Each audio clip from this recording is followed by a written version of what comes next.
Hey everybody, it's Dr. Stephen, and I am so delighted to have a friend with me, Pastor Andrew Arndt. Pastor Andrew, welcome. Thank you. It's just so good to have you. I have just gotten to know you a little bit recently, and you're now part of the teaching team, a teaching pastor at our church, New Life Church. Give us the thumbnail. Well, Dr. Stephen, thank you for having me. Thumbnail sketch, Andrew Arndt. I'm born and raised Central Wisconsin. Okay, so Packers? Yes. Well, you know. Good. We bleed green and gold. We're bleeding green and gold. We got folks from all over the country, Yes. so they'll give you grace. Okay, well, thank you. I appreciate that. So born and raised Central Wisconsin. I did my bachelor's degree down in Tulsa, Oklahoma, Oral Roberts University. And I had spent a good deal of my childhood sort of discerning a ministry call, wasn't really sure what to do with that. I actually studied business at Oral Roberts, in kind of an interesting twist. And about halfway through, I just became really convinced that I really just wanted to do church work. I just felt like that was God's path for me. So moved up to Chicago in 2003, and I did a Master of Divinity at Trinity Evangelical Divinity School. Which we all call TEDS. TEDS. Yeah. A great school, great scholarship. Yeah, it was wonderful. I've told a lot of people that my time in seminary was one of the happiest times of my life. I just loved every minute of it. I was very primed for theological education. Sure. I think my tradition didn't do, we did a lot of things really well. One thing that we didn't do well was really prepare men and women for ministry on a theological side. Yeah. So being in seminary was great. I loved reading the books. I loved wrestling with ideas. I loved my interaction with teachers and with classmates. It was really good. So that was 03 to 06. Became an associate pastor back down in Oklahoma from 06 to 09, and then in 2009 my wife and I moved to Denver to help some friends plant a church, and we served there from 2009 until 2017 until I came on staff here. And actually Thumbnail. I first saw you, you preached at our church, New Life Downtown, a couple of times while you were still up in Denver, pastoring your church there. And so, it's interesting because many of our students have come from the similar, we can just say it, the charismatic evangelical world, and that's one of the reasons I want to spend time with them, because they're preparing theologically. It has been a bit of a weak point, and I know that you are a theology nerd, because you and I were just going through my library and could have spent all day there. Yeah, we love that. So Pastor Andrew, these guys are getting done with seminary, but I want to ask you a question. You've been out of seminary for 2006, so it's been 13 years. You've been in full-time pastoral. Am I an old guy already? You're an old guy, man. You're an old guy. Next thing you know, you're going to wear a flat cap like I do, So here's the thing. Did seminary prepare you for pastoral ministry? Well, that's a complicated question. I know it is. I think that it prepared me for some elements of pastoral ministry. I think it prepared me for the elements that it's equipped to prepare you for. Teaching and preaching, predominantly. Teaching and preaching. And so as a TEDS grad, back in I think they've changed it since then, but my MDiv was 92 credit hours. Yeah. 92, 93, something like that. My folder was 96. Okay, so it was a lot of learning. It's a lot of learning, And the lion's share of those credits all went to understanding the biblical canon, Greek and Hebrew, theology, historical, systematic, the whole thing. Church history. And then there was maybe another 10 to 15 credits buried in there that were things like counseling and leadership and pastoral care and church administration and stuff like that. So my favorite classes, by far, were Greek and Hebrew and canon classes and systematics and all of that stuff. I was there to learn about the Bible and to learn theology. And to learn to do it well. I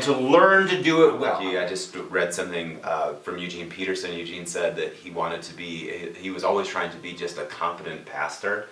And I always thought that, I want to be competent with making my way around the scriptures, knowing how to explain theology. So having said all of that, the 10 to 15 hours that they gave us that were about all of the other stuff in ministry, now some people complained about that. Well, they should spend more time talking to us about church administration and pastoral care and counseling and leadership and all of that stuff. And I was actually grateful that it was as little as it was, because in my experience, that stuff is best learned in apprenticeship, on the job. So my Where have I learned good bedside manner? Not from a textbook. Yeah. I learned good bedside manner by following pastors around and watching how they handle themselves in situations, and you learn that stuff by imitation.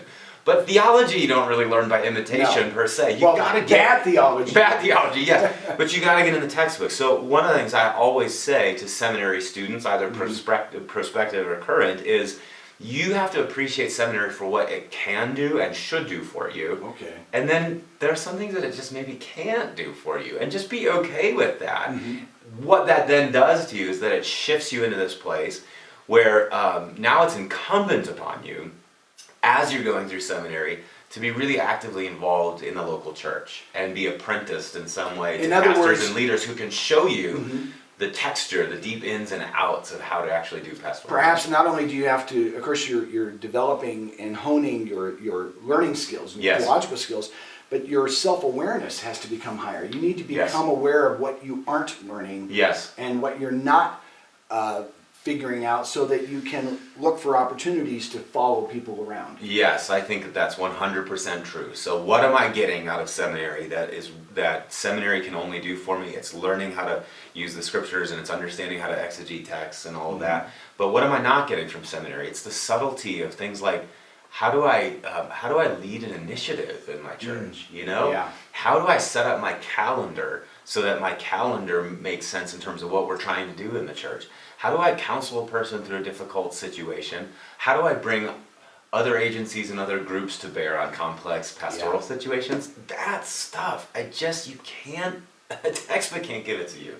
So you have to be really deeply involved in the local church at the same time as you're going through seminary, and you being deeply immersed in the life of the local church and deeply immersed in the life of academia. That intersection is a really brilliant intersection. And that's what these students, in fact, are doing. The practicum is 5 to 10 hours a week in a local church, and some of them, they haven't expressed this to me, but I've been around the block a couple of decades in ministry, actually about 4 decades in ministry. 1 or 2 or 4. Yeah, 1 or 2 or 4. And I know that one of the frustrations is when you sense a calling for a particular area of ministry, but you're not doing that now. You are helping the pastor or leaders who've got you doing something, but and in my case, I mean, you and I, but we've talked before. I am most at home when I'm behind a pulpit. Right. That's who I am. Yeah. But that's not even when I was a senior pastor. That was only a couple hours a week. Doing the other stuff, even if it's not exactly what you think your calling is, it's still helpful, isn't it? Well, yes. I mean, for 2 reasons. One is, I just think that from a spiritual formation standpoint, who are we called to be as men and women who follow Jesus? We are people who say yes to the call to serve. Okay. In whatever capacity that presents. So some people, I think, get too choosy. They go, my particular gift, like you said, my particular gift is this, or my particular gift is this, and so therefore I'm only going to take opportunities to serve in the local church that are a perfect 100% match for me. And to me, that's against the Spirit of Jesus. I have to agree. The Spirit of Jesus who calls us to pick up the towel and wash the feet of whoever is in front of us. So when I was in seminary and serving in the local church that I served in, I just took every opportunity to serve that came up. So I was involved in college ministry. I was mentoring high school students. An opportunity came up for me to teach in an adult education program that they had. Every so often, some opportunities to preach would come up, but I just kind of threw myself into it. And said yes. And just said yes. Just said yes, and I tried not to get too choosy with it. So I think that people need to do that. I think that you can't be too specific with what you're looking to do. And so part of that is just a responsiveness to the Spirit of Jesus, number one. But then the second reason that that's important is because pastoral ministry is, by its very nature, full of a lot of humdrum. So I serve at this huge church here in Colorado Springs, and I have a really neat job description. So much of my life is given to preaching and teaching and developing resources. It's very much in concert with who I am and how God has gifted me.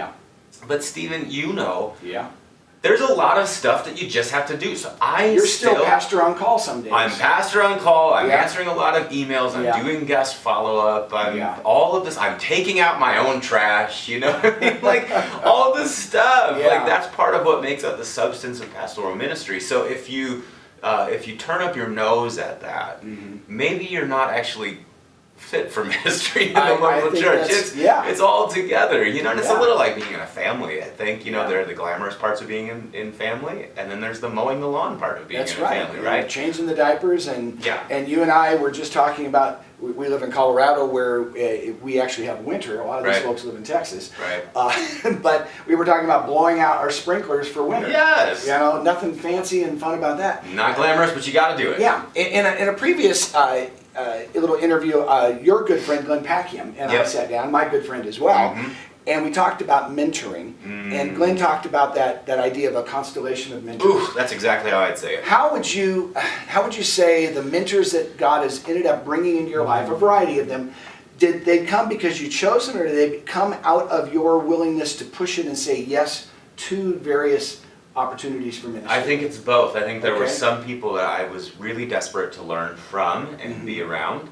And so I would approach them and I would say, hey, would you mind serving as a mentor for me in this ministry practicum that I'm doing? Yeah. Or could we just meet on a monthly basis and just talk about life and ministry and all of that? So sometimes I sought them out, but as often as not, and maybe more often than not, it was because I was throwing myself into ministry, and these were the people that God had put Yeah. over me, and so getting time with them was crucial. So the constellation of mentors idea is so great because different people they're capable and competent Yeah. to speak to different aspects of our development.